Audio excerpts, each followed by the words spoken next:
هو هل ممكن ان ينهار سوق الاسهم الامريكيه؟ وايه اللي ممكن يحصل بعد كده؟ يا جماعه، في ناس كتير بتسال السؤال ده اليومين دول. هل ممكن فعلا سوق الاسهم الامريكي ينهار؟ السوق ده هو الاكبر في العالم. لو حصل فيه انهيار الدنيا كلها هتتاثر من نيويورك لحد القاهره. خليني اقول لك الحقيقه يا عزيزي، الانهيار ممكن يحصل بس ما هوش اكيد. ليه؟ لان السوق الامريكي مر بانهيارات قبل كده كتير ودايما بيقوم تاني. لكن الخبراء الكبار زي جيمي ديمون رئيس بنك جي بي مورجان قالوا ان في احتمال حوالي 30% ان السوق يشهد تصحيح كبير او انهيار مؤقت. بص كده معايا، ده تطور مؤشر ستاندرد اند بورز من سنة 2015 لحد دلوقتي. شايف الطلعات القوية دي؟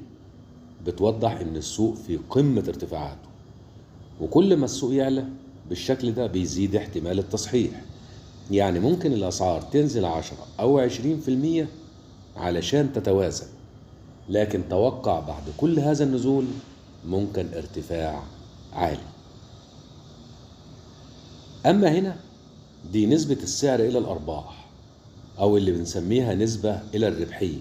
النسبة دي دلوقتي فوق 30 مرة، وده رقم عالي جدا مقارنة بالسنين اللي فاتت. لما النسبة دي تعلى قوي ده معناه إن الأسهم ممكن تكون غالية أكتر من قيمتها الحقيقية، وده أحد أسباب اللي ممكن يخلي السوق يقع شوية.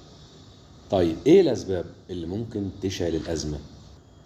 ارتفاع الفوائد من البنك الفيدرالي، دي ممكن تعمل مشكلة، وتباطؤ الاقتصاد الأمريكي، فقاعات في قطاع التكنولوجيا والذكاء الاصطناعي، توترات عالمية زي الحروب أو العقوبات الاقتصادية. كل دي عوامل ممكن تهز الثقة في السوق وتخلي الناس تبدأ تبيع بسرعة. بس ما تقلقش، مش كل نزول يعني انهيار. أوقات السوق بيحتاج تصحيح صحي علشان يرجع طبيعي. المهم إنك كمستثمر تكون جاهز مش خايف. طيب تعمل إيه لو السوق فعلا نزل؟ أولا، ما تبيعش بخوف، السوق دايما بيرجع. ثانيا، نوع استثماراتك، ما تحطش كل البيض في سلة واحدة. ثالثا، احتفظ بجزء نقدي علشان تشتري وقت الانخفاض.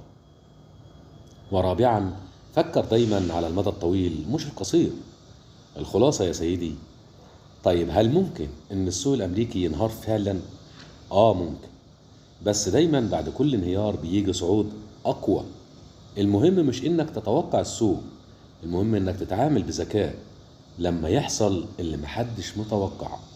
افتكر دايما اللي بيفهم في الاقتصاد بيكسب حتى في وقت الخسارة.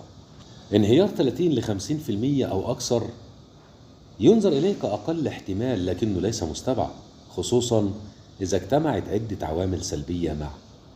أيضا من تحليل تاريخي، الاستعمار عند مستويات قياسية للسوق لا يعني بالضرورة أن في انهيار وشيء.